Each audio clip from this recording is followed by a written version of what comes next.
tomorrow at the consequences. If you think back to yesterday's lecture was quite strong on illustrations, on images and photographs. And I have indeed quite a number of them today as well. But today there will be an added dimension, and that is the dimension of personal testimony.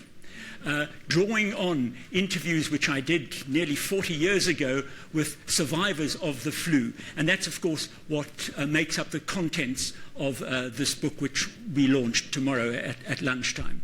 So if yesterday was strong on images, today will be strong on images and words, and the words of contemporaries who lived through the epidemic.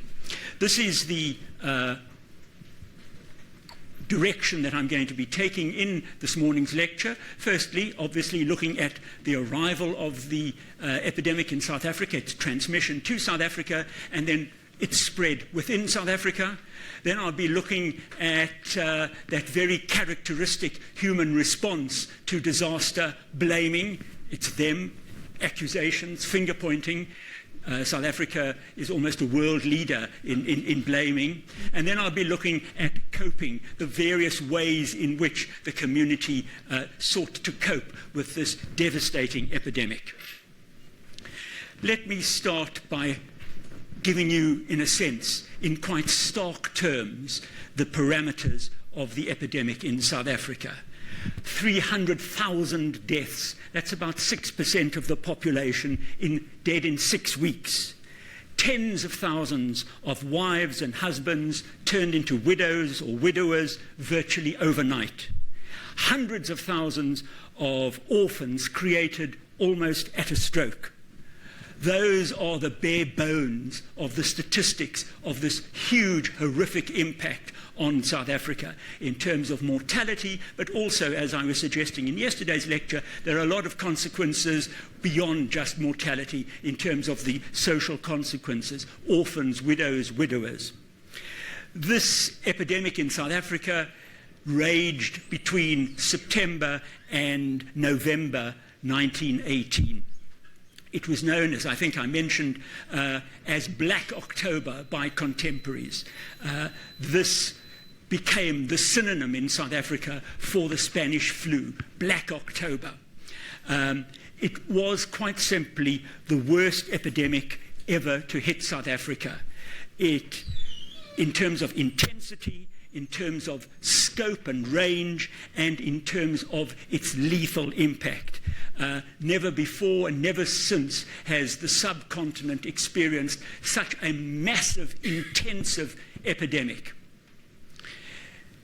You will know that it was, of course, not limited to South Africa. It's part of this worldwide pandemic which started back in March 1918, that first wave, first apparent, though not necessarily first present, in Kansas, spread through the military camps in the US, across the North Atlantic to Western Europe, and then from Western Europe, that first wave spread quite widely across the world. And that first wave was one which was very infectious, but which was not all that deadly, not all that lethal.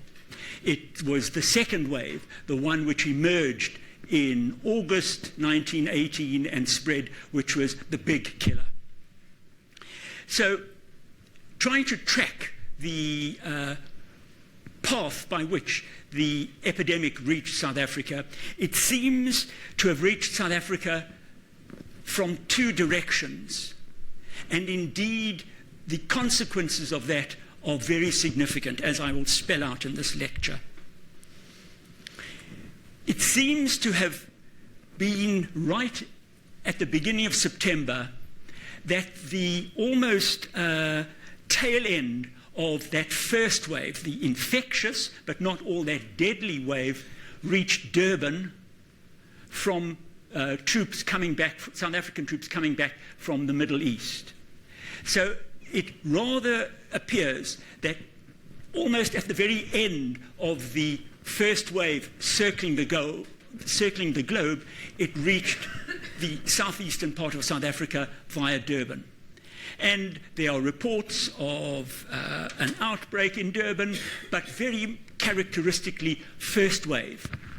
Infectious, but not particularly deadly. And then we can track it. It more or less then goes up the railway line to the Witwatersrand. In September 1918, it begins to cause some disruption on the gold mines of the Witwatersrand, laying off a significant number of miners, but not killing. Here's a contemporary comment from the Reuters correspondent in Johannesburg. It will produce, quote, temporary inconvenience, but without serious loss. In view of the fact that such a very large number of people have been affected, the fact that there has been only one death must be considered to be reassuring. Well, it's almost like a Greek tragedy, because clearly this is evidence of the first wave, having entered through Durban, gone up the railway line, perhaps soldiers, perhaps migrant workers, and hit Johannesburg, causing a large number of people to be laid low, but not a large number of deaths. And the feeling was, well, we can easily cope with this short-term disruption. However, almost as this optimistic, almost breezy Reuters report was appearing, South Africa was being infected from a different direction and with second wave influenza, infectious and deadly. In the middle of September 1918, 2 troop ships arrived in Cape Town, having called at Freetown. And you may remember from yesterday's lecture, Freetown was one of the 3 major wartime ports where the second wave exploded, the other 2 being Boston and Brest. And having called at Freetown, the troops returning to South Africa, they were from what was then called the South African Native Labour Corps, which were effectively African soldiers, not allowed to bear arms, but to provide labour. They reached Cape Town towards the end of September 1918, bringing, we can see with retrospect, second wave influenza with them. However, the health authorities in Cape Town thought, well, it's probably just this wide-spreading but not particularly lethal epidemic. And after 2 days quarantine, and where did they quarantine them? Let's just get my directions right. Rosebank Showgrounds, just over on the other side there. They quarantined them for 2 days. After 2 days, no one showed particular symptoms of anything particularly serious. They allowed them to be demobilized, and they sent them on troop trains around the country. Within days, we can see the consequences of that. If we really go to a very remote part of the country, Tsolo in Transkei, here's the magistrate of Tsolo writing early in October 1918. Sickness has become rife amongst both races in the village and the country. People are being brought into the local doctor by wagons and sledge loads. And so that is one of countless examples of the flu having spread along the railway lines, particularly carried by these demobilized soldiers. And so, as I was saying yesterday, an epidemic spread by steam engine, the steam engine on the ship and the steam engine on the railway. This was the driving force which brought the second wave, the lethal, deadly second wave, to South Africa. By the middle of October, almost the entire country had been overwhelmed by this same plight as demobilized soldiers and migrant workers began to flee home to get away from the infected cities. And here is the first of my contemporary witnesses. Years ago, I sat in Galeshewe Township outside Kimberley, and I spoke to an 88-year-old former migrant worker who had been working at De Beers mine in Kimberley. And this is what he told me. My contract at De Beers Consolidated Mine ended on the 30th of September, 1918. On October the 2nd, I was due to be discharged, so I went to number 4 compound where there were many men waiting for discharge. While I was there, streams of men began to come in to be hospitalized in the makeshift hospital which had been opened at number 4 compound, as the main mine hospital was already full. By 10 a.m., the makeshift hospital was overcrowded too, with people sleeping on the floor, only on blankets. Those who could not get into this hospital sat outside groaning. Those to be discharged were first searched for illegal diamonds before being examined by 4 doctors, 2 of whom were soon sent back to the hospital. Of the 2 doctors who remained, 1 took ill and 1 died. His body was taken away on a stretcher. He was replaced by another doctor. Miners who were not too sick were discharged. After I was examined, I passed one of the doctors. I took a tram with others to Beaconsfield, one of the suburbs of Kimberley. Those who were too sick to walk into the tram hired a horse cart to take them to the tram in Beaconsfield. When they disembarked there was not a single person about the whole of the market square in Beaconsfield. It was unusually quiet. Then I went to the station with 3 friends to take a train home. And this is an account by the migrant worker going home, and one which can be replicated many, many, many times as we can track the flu spreading. I caught the 8 p.m. train to Mafeking. On the journey, passengers were taken ill and some died. I got off with one of my friends at Jan Kempdorp, which is a junction north of Kimberley, and I began to walk home. As we walked, I began to shiver, and soon I and my friend could only crawl, unable to carry our luggage. I struggled on in this way, on my knees for the whole day. I reached my home at Driefontein, which is probably about 25 kilometers west of Jan Kempdorp. I reached my home at Driefontein on the 3rd of October and fell into a deep sleep. I only regained full consciousness on the 19th of October. During those 16 days, I was delirious, imagining that I saw my friends when in fact they'd already died. I believe, and there was a sob in his voice when he said this to me, I believe that I brought the epidemic to Driefontein. Many people there subsequently died of the flu, and many houses were closed up for good. I recall that the flu began in my loins, followed by symptoms of vomiting blood, dizziness, screaming and wanting to run away, delirium. By December, I was feeling much better, but the soles of my feet turned green and my skin peeled off. So there's a dramatic account of someone who effectively was a vector, a carrier of the epidemic, one of thousands of young men, particularly young men, on the move. In the cities, in Cape Town, deaths, as I think Ed already mentioned on Monday, deaths topped 400 per day. That's 40 times greater than the normal figure. Here's a contemporary cartoon by Bunzaya, the cartoonist of Die Burger. In fact, the first one I showed you was of the same, capturing the full horror of death stalking the slums of Cape Town. It's called the nemesis of neglect. In fact, it's an allusion to a Punch cartoon in the 1880s at the time of Jack the Ripper, a very famous cartoon. But the neglect here is of decay and poor sanitation and overcrowding, really to give you a sense of that full horror. Just let me go back and show that. That's also the Bunzaya cartoon of the Spanish flu stalking the Cape Town. In Kimberley, at the height of the epidemic, and for reasons I'll talk about presently, Kimberley was probably the worst hit city in South Africa. At the height of the epidemic, it was estimated that if the deaths continued at that same rate, within 16 months, the entire population of Kimberley would have been wiped out. It was that speed at which it was escalating and the huge number of deaths which made Kimberley really a death trap, both for those in the city and especially for those in the mines, like the man that had escaped from the mine just ahead of that outbreak. In Bloemfontein, to take another example, shops, offices and workshops were closed for want of staff. Public transport and services like the post office were paralyzed.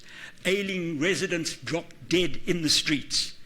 in the words of a Bloemfontein newspaper, all this week the hand of disease has lain heavily on the town, and so uncanny was the stillness in the streets and shops that we might have been in a city of the dead.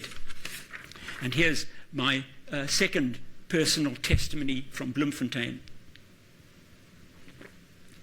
This is from the wife of a man who was pressed into service as a gravedigger in Kimberley, from Mabel Bakoku, who was 88 at the time when I interviewed her in 1981. My husband was employed normally at Champions. Champions was a big general dealer shop in Bloemfontein. But he got special permission to work at the cemetery as a gravedigger. He literally, here's a nice paradoxical phrase, he literally lived at the cemetery. I was very afraid for him, for some of the grave diggers just fell into the pits they were digging, and when he came home, I would cry that he must stop going there as he would be infected. I worried terribly, as I was a young mother with 2 children and a third due soon, but he carried on going to the cemetery to help, and he did not contract flu. He was as strong as a mule. At the cemetery, there was no time for systematic graves to be dug. Trenches were dug. People were buried in Hessian sacks, and these were dumped one on top of another. There was no time for funeral services to be held. People were dying like flies. I did not get the flu, but many expectant mothers and newlyweds died. Brides collapsed at the altar. It was a sad time. My mother-in-law died, but I was pregnant, and I did not go to the funeral, as the custom was that pregnant women did not attend a funeral. As eerie, as haunting was the silence in the countryside, in rural areas. Here's an account from a missionary in the Eastern Cape. For 2 weeks, a great solemn hush has prevailed. No one is to be seen, no one to be heard, no life on the farms, no work on the lands. Lord Influenza and his followers have held the countryside in their grip. Corpses lay alongside the sick in kraals. Animals wandered in the fields unherded, and cows went unmilked. The epidemic, in the words of one contemporary, you can get the sense of this huge cloud hanging over him as he surveyed the mayhem. The epidemic threatens the existence of the entire race. Well, that gives you a sense of this horror of the flu engulfing South Africa in double speed time. I want now to talk about blaming, one of those characteristic human. It's not peculiar to South Africa, but South Africa seems to have developed it into a fine art of blaming people in the midst of a disaster. As in most epidemics, blame was clearly expressed and articulated along many of the existing fault lines and prejudices within the country. So, some whites blamed Africans for recklessly spreading the disease as they fled from from epidemic hotspots. There were even calls made for Africans to be barred from the trains to prevent the spread of disease. Correspondingly, some Africans blamed whites, and particularly their government. They believed that the government wanted to kill them. For instance, a team of white relief workers in the Ciskei reported that they were preceded by a local, quote, telling the people that this disease was a device of the Europeans to finish off the native races of South Africa. And as it had not been quite successful, they were sending out men with poison, the syringes with a vaccine, to complete the work of extermination. For many rural Africans, therefore, hospitals and whites offering medicine or anti-flu vaccine were to be shunned at all costs. An Anglican bishop who went on a relief trip in the Transkei recorded in his diary, "The people simply would not have us. One stood outside his hut and insisted that his child was better. Another woman took our medicine but said we had come to poison them." Another series of blaming, not unexpected given that this is still World War I, as indeed one elderly woman told me, "Oh, it's very obvious, germs, Germans." lots of finger pointing at the Kaiser and Germans. This was all part of, I suppose, biological warfare by the Germans. So lots and lots of finger pointing, lots of letters in the press alleging, as Bloemfontein newspaper said, the Kaiser's alleged share in or authorship of this calamity.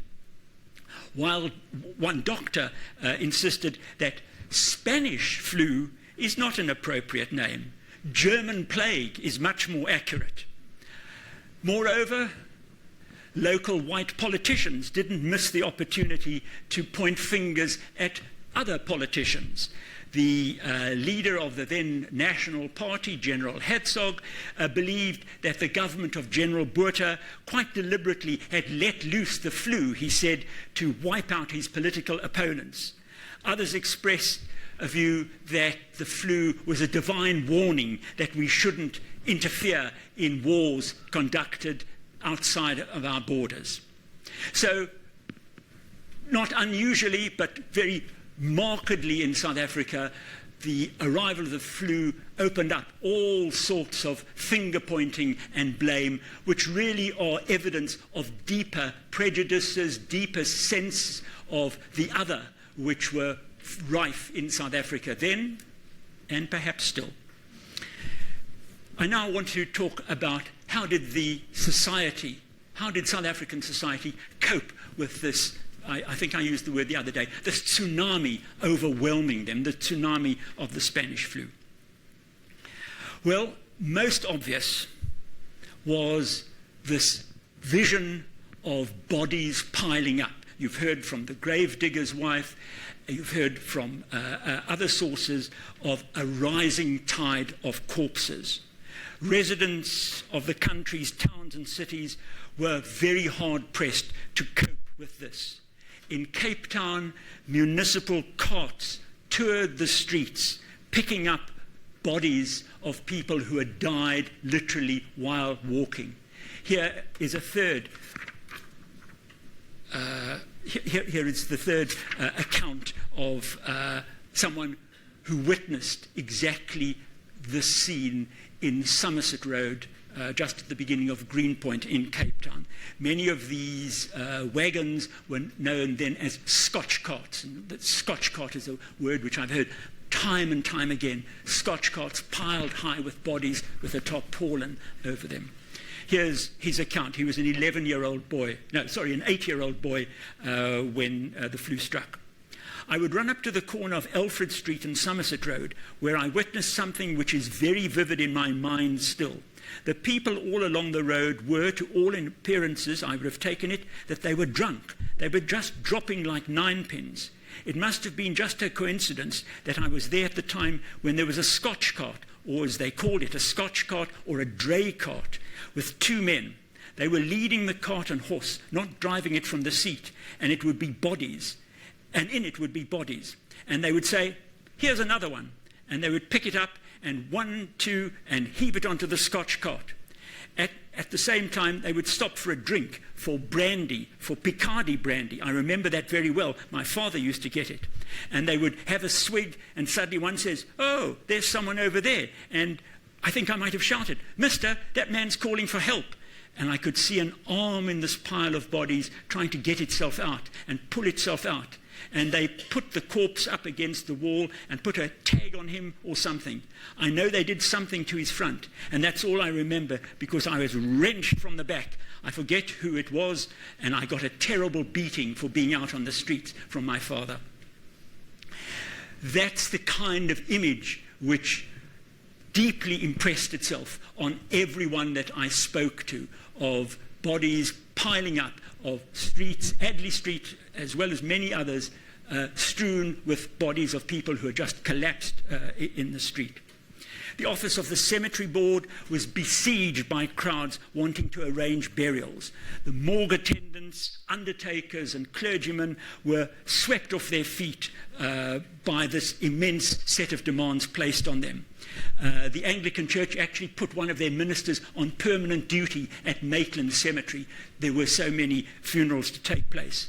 And the mayor's chaplain, the chaplain formerly allocated to serve the mayor, the mayor's chaplain was sent to Maitland every day to officiate at any funerals where there was no minister available. If that was Cape Town, as I've already hinted, Kimberley was infinitely worse. This is a page from the cemetery register of one of Kimberley's cemeteries. It is just one page, 2 days, 13th of October and 14th of October, and the 14th continues over here. What you might be able to pick up, which is really confirmation of something which we've been saying all through this course, is the ages of those who died of influenza. And you can see the ages are overwhelmingly young adults. Very clear evidence of that characteristic feature of the Spanish flu, that young adults were far and away the most vulnerable. In Kimberley, the number of funerals was such that they continued into the night by headlamps of cars which were switched on so that the funerals could continue. Coffins in Kimberley, and indeed in Cape Town, were in short supply. Bodies, consequently, were wrapped only in a blanket. Many of these corpses were placed in mass graves, a measure which the giant De Beers Mining Company, and De Beers really was, in 1918, the heart of Kimberley. De Beers was what drove Kimberley. De Beers miners died in their thousands, and De Beers stopped funerals outside of its territory and dug a huge hole and buried miners one upon another on its own territory. In one of the cemeteries, the municipal cemeteries in Kimberley, an officiating clergyman recalled African flu victims were buried in a fresh mass grave every day between 2 and 4 p.m., irrespective of their religion. Here's an extract from his reminiscences. 25 bodies were placed in this massed grave, each in a blanket. Then we sang, I said prayers, and then a thin layer of soil was thrown over them. Then came the next 25 bodies. Usually 100 bodies were buried in this way every day, but sometimes it was 125 and once 150. That required 6 consecutive services. Doctors, as I already mentioned yesterday, were at an utter loss to know how to treat this disease. The medicines they recommended ranged from aspirin, quinine, Epsom salts, hastily concocted special flu mixtures. All were equally useless. Here is, again, a personal testimony from an apprentice pharmacist in Kimberley at the time. I was 18 years old at the time and was serving my apprenticeship to a chemist and druggist, W.N. Cooper. Towards the end of September 1918, we received on 2 or 3 occasions prescriptions from Dr. Ash. Dr. Ash was one of the most eminent general practitioners in Kimberley at the time. My master, the pharmacist, expressed surprise that Dr. Ash's different prescriptions for the same patient, who was about 17 or 18. He was prescribing for symptoms which appeared to baffle him. The boy died within 2 or 3 days, and it was only then that we were told that we were in the throes of this frightful epidemic of Spanish influenza. Doctors were without the means to know what to do in the face of this, other than recommend palliative care nursing. poignantly, and again, that's a word which I've used in this set of lectures, I spoke to the son of a Cape Town doctor at the time. The boy was 14, and his father took him on many of his rounds with him. And he recalled to me, again with a sob in his voice, that a newly married couple lived across the road from their home. And his father had been called on to treat this newly married couple, and both of them died within days of each other. And then he said, that was the first time I ever saw my father cry. He was sobbing in sorrow and frustration at his impotence. In the absence of Western medicine, of biomedicine's ability to do anything effective, that opened up the path for quacks and for opportunists, for claims to be made for all sorts of antidotes. Here's one of them.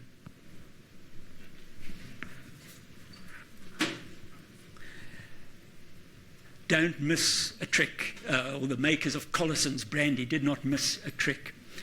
There are scores of adverts of the same sort in the press of the time. One which caught my attention was for something called Sibylline antiseptic skin ointment, which you applied to the inside of your nostrils and was a guarantee to keep infection out.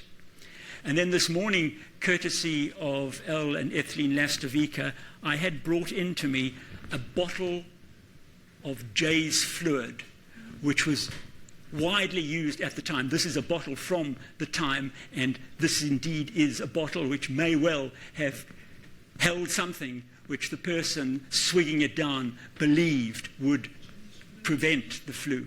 So if you are courageous and brave enough, you might want to have a touch of that Jay's fluid bottle. The name is inscribed on the side. Others said, it's largely a matter of panic. People are being cowardly. We need to have a positive outlook. We must think positively.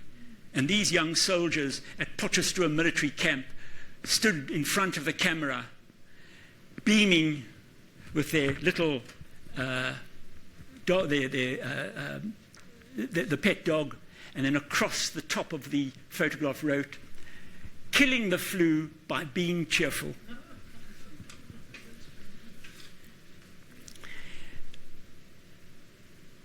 In the end, the absence of any sure cure for most South Africans meant that they probably put their faith in folk remedies, in patent medicines, and time-honoured practices and nostrums, like fleeing. Fair number of cases of towns losing the population as people fled into the hills to try and escape infection. Quite a number of cases of farmers barring the entry to their farms to keep people away and thereby keep infection away. Many Africans turned to traditional herbalists, to sangomas, and also to witch finders, isanusi, to check the disease. As a result, those whom the witch finders said were responsible for this extraordinarily large number of deaths, this unnaturally large number of deaths, were pointed out and either punished or in some cases killed. The increase in attacks as a result of those who were identified as witches prompted in 1919 the South African government to tighten up the Transkei Penal Code to lay down stiffer penalties for so-called witch finding. Any number of cases appeared in the courts of families who had been held to be responsible for employing a witch finder and identifying someone who had then been attacked or in some cases actually killed. The South African state, of course, largely resorted to Western biomedicine. So such medical assistance as it did provide was exclusively of that nature. The South African Health Department barely existed. It was 3 men in an office in Pretoria. That was the whole of the South African, it wasn't even a full department. There wasn't even a Minister of Health. It was a sub-department. And the best that these 3 men could do was to take the latest advice arriving from Britain and send out pamphlets and leaflets on how to treat the epidemic, on trying to get doctors and nurses to send them to the most stricken areas, and also belatedly to commission the Institute of Medical Research in Johannesburg to prepare, to concoct would be a better word, some anti-flu vaccine. And if you have a look at the contents of that vaccine, they put in everything they could think of together with the kitchen sink. It really was more of psychological attempt than anything realistic. Given the sub-department of health poor organization, limited capacity of staffing, most of the initiative was taken by the municipalities around their country, with the assistance of public-spirited volunteers eager to do their bit during the war, to show that they were willing to volunteer as soldiers had volunteered. They set up temporary hospitals and opened relief depots to supply food, soup, medicine. Here's some very rare images. That's the Johannesburg Temporary Influenza Hospital in Twist Street.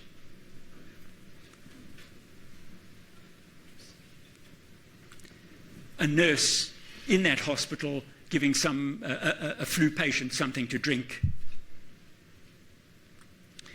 An outside emergency hospital outside Newcastle in what is now KwaZulu-Natal in Natal, with clearly patients here and some doctors and nursing assistants. And then some relief images of relief depots, also very, very unusual. Anyone, this is Cape Town, anyone identify where that is? City Hall, exactly. That's the side of the City Hall. I think Woolworths is on this side of that Long Market Street. Yeah, I think that's Long Market Street. Queues of people circling the City Hall, waiting for soup or medicine or food or something along those lines. Very characteristic of Cape Town. And in Johannesburg, you can see there's the whole list of medicine, of food and medicine depots. And again, some very rare photographs of these food and medicine depots in action. Boy Scouts giving some, I think it's probably soup, to residents of Johannesburg. And there is the Governor General, Viscount Buxton, with a whole array of boys and girls, and here's the soup in these great big canisters. He's about to present them with something from these canisters. And there's the Mayoress of Johannesburg giving soup to a range of Johannesburg residents. The Union Defence Force also lent a hand. Once the flu had waned and soldiers not so many soldiers were down, doctors and nurses, who of course were in uniform because it's World War I, were sent to a number of sites by the Defence Force. The Defence Force even sent field ambulances to provide assistance to civilians in the Transkei and in the Transvaal, and in several places military hospitals were opened to non-military patients. In Kimberley, again, that worst hit cities in South Africa, the military director of medical services, Colonel Orenstein, was actually given carte blanche to take over the running of the city. So desperate were the municipal authorities to try and to check the epidemic, that when it became known that he was willing to come down from Johannesburg and take over, they sent him a telegram, and it tells you just about everything to read the words of the telegram. Please come at once. You will be in absolute control. And Colonel Orenstein came down from Johannesburg and took over supreme control of relief measures in Kimberley with this more or less blank check, open mandate. He created a comprehensive and tight-knit system which embraced all local doctors, all local pharmacists and hospitals, and rationalized their efforts. And so very unusually, he allocated particular districts to particular doctors, and the doctors had to stick to providing assistance only in those areas. Those of you who will know something about the strength of the medical profession will know that that is a very rare occasion that doctors will allow themselves to be commandeered in that way. And Orenstein said, if we're going to deal with this epidemic, you listen to these instructions. And so doctors were sent to particular districts. Bloemfontein's municipality also undertook vigorous efforts in an authoritarian way. A contemporary referred to it as a sort of ad hoc Soviet system. Never in my mind put Soviet and Bloemfontein in the same sentence, but there it is. Only the town's doctors dug in their heels and would not be commanded by anyone and held their particular practices. In the African township of Waihoek, however, they commandeered everything they could find, and if people wanted any explanation, I told them, come and see me later on, the words of the councillor who took over control of relief services in Waihoek. At no time in the history of this town has the town council been so absolute, said the town clerk. It merely had to issue requests, and vigorous workers saw to it that no one dared to refuse.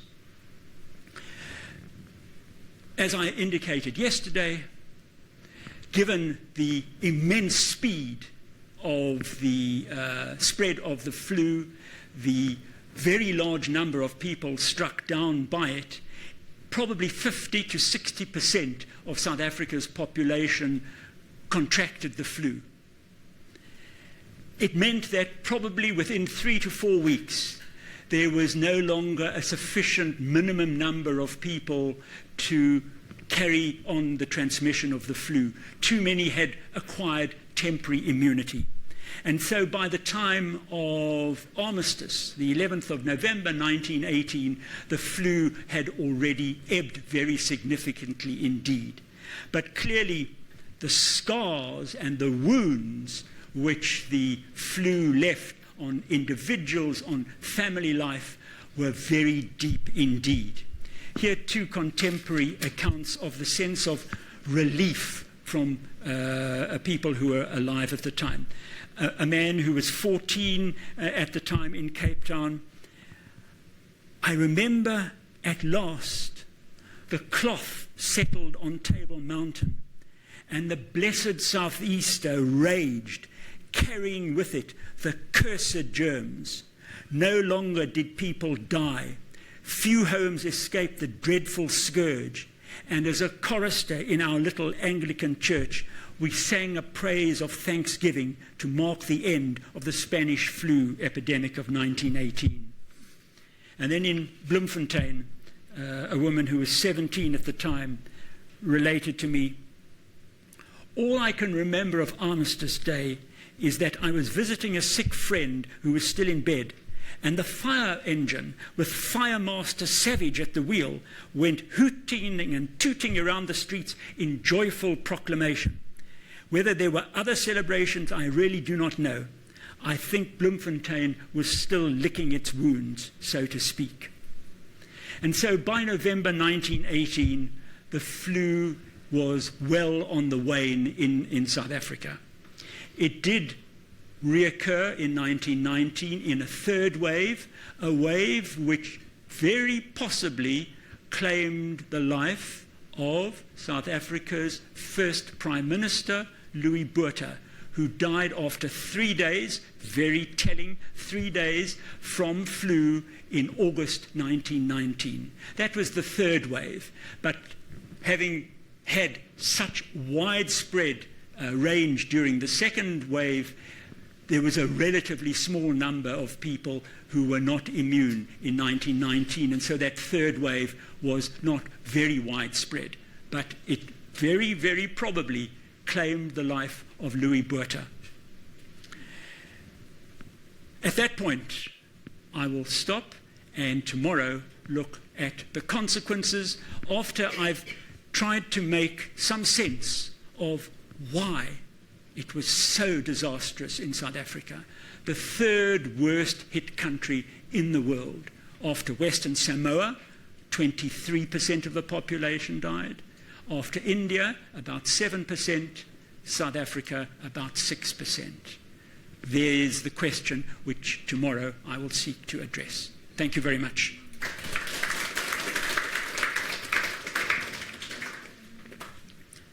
Questions other than the use of Jay's Fluid?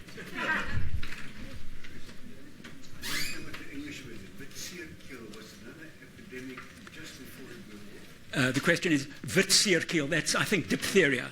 Yes, that's diphtheria, particularly amongst children. Owen. Hi, thank you.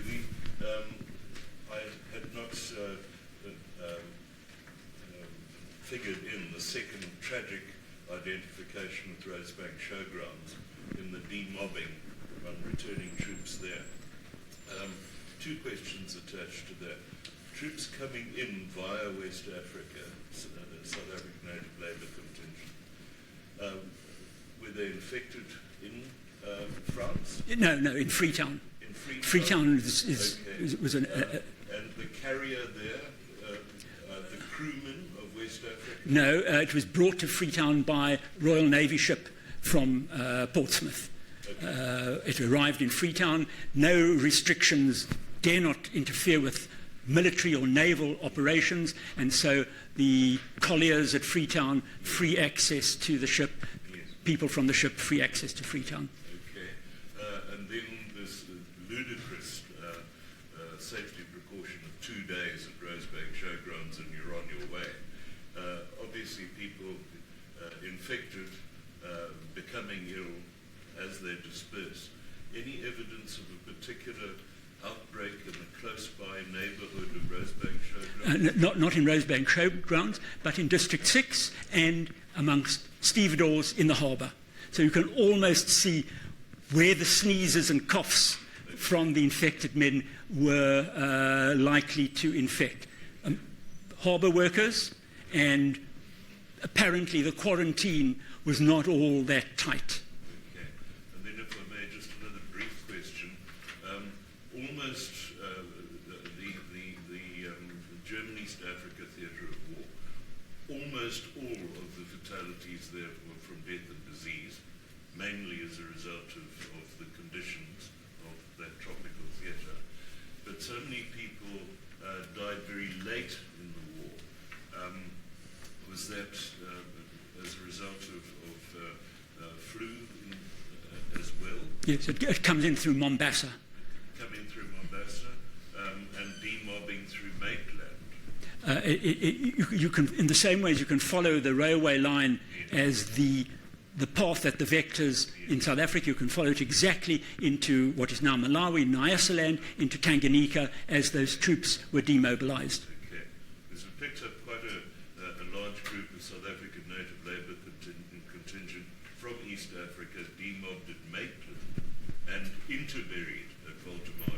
Absolutely. There was a contingent here, and in fact one of the people to whom I spoke said, you know, there were Africans here, but they were not our Africans. They wore fezzes, and these were West Africans.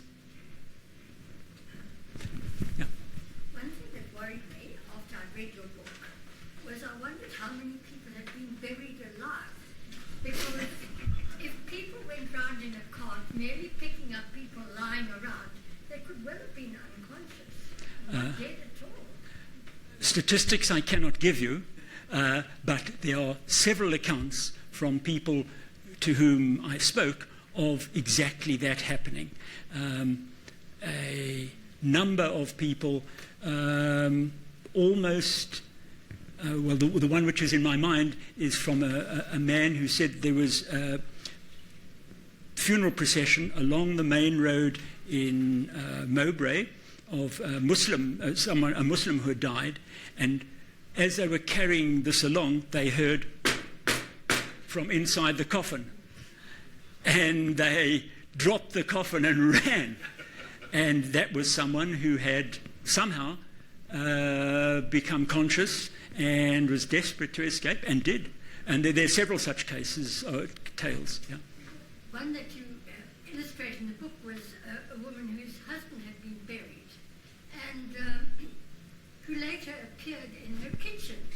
She promptly fell down in a faint, and they put such a thin layer of soil over the top that he'd managed to climb out of the grave. And he owned home. What you tell ties up with my personal history, because my grandmother died in that, she was the victim of this pandemic. And my father, when he wouldn't speak about it, but occasionally he spoke about these these wagons and these bodies that were piled up and just put into mass graves. And sort of where were they? I think it was Coffee Fontaine. Okay, Coffee Fontaine in the Free State. Yeah. Yeah. Desperate measures. I was told that the mass graves here were on Woodstock Beach. Is that correct? Not quite correct. One of the consequences of this is that Dr. Abdur Rahman, who was a city councillor and a very prominent member of the Muslim community, said, we actually need to put all the bodies on Woodstock Beach first to ensure that there aren't cases of burial of people who are just unconscious. And so there were bodies or coffins laid out on Woodstock Beach, but not for burial, but really just to make sure that there weren't people who really were unconscious rather than dead. And where were the mass graves? At Maitland. Yeah. Where the cemetery is now? Yeah. That dates from the 1880s, that Maitland. And there's one huge stone to commemorate flu victims there. And just one other small statement. I believe that at the height of the flu, there were no newspapers were published, just the death list. Not quite correct, because I've looked at all the newspapers, but what did happen is that they were very much reduced in size, so that the Die Burger turned into a 2-page, and most of the news was death notices.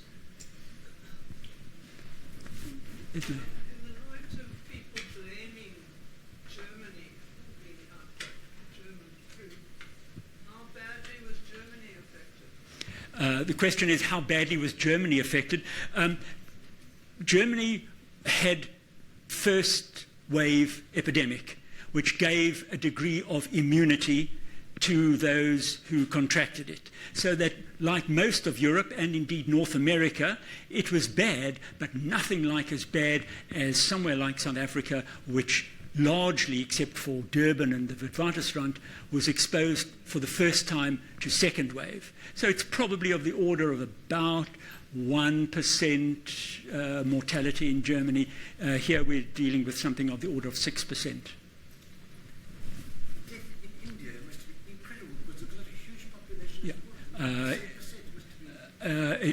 It's about 22 million in India of reported deaths, and those statistics are by no means very, very sure. So they really, it was engulfed by the kind of tsunami, but India had first wave epidemic, so the deaths were not as numerous as in South Africa, but dealing with that size population, 22 million. Yes, but that's a very large population, some of whom had been immunized by the first, but not all. The situation must have provoked medical people and companies to do something about this disease. Who was in the forefront to do something to start research and development in this area? Who was it? Can I ask you to come tomorrow, because that's what I'll be talking about? That's one way of trying to make sure that people stay the course. Statistically, you said West Samoa was the greatest. Why? Western Samoa was, first of all, exposed, its first exposure was to the second wave. Okay. And so it was completely yesterday I spoke about this. There are two Samoas. There's Western Samoa and American Samoa. American Samoa had a very tight quarantine, not a single death. Western Samoa, under New Zealand control, open. And so it was infected. The population lived in very close proximity to one another. No prior exposure, 23.6% mortality. And numbers? About 8,500, but it's in a small population. Why did the first wave not come to South Africa earlier? Well, only that tail end. But it's true of the whole of Africa. Other than North Africa, The troops moving backwards and forwards during the entire war. it would seem as if that first wave did not spread from Europe to Africa other than North Africa. Is there a reason? Well,